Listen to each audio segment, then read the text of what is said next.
BNP মহাসচিব মির্জা ফখরুল ইসলাম আলমগীর বলেছেন, নির্বাচনের তারিখ নিয়ে প্রধান উপদেষ্টা যে বক্তব্য দিয়েছেন তা অস্পষ্ট।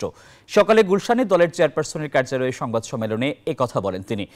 প্রধান উপদেষ্টা ও তার প্রেস সচিব নির্বাচনের তারিখ নিয়ে পরস্পর বিরোধী বক্তব্য দিয়েছেন মন্তব্য করে তিনি বলেন, নির্বাচন নিয়ে সুনির্দিষ্ট রোডম্যাপ ঘোষণা না করায় জাতি হতাশ হয়েছে।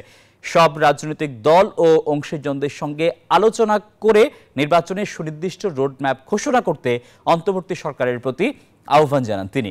মির্জা ফখরুল বলেন, পঞ্চদশ সংশোধনী নিয়ে আদালতের রায়ের মধ্য দিয়ে বিচার বিভাগীয় স্বীকৃতি মিলল নির্বাচিত সংসদই সংবিধান সংশোধন করার এখতিয়ার রাখে।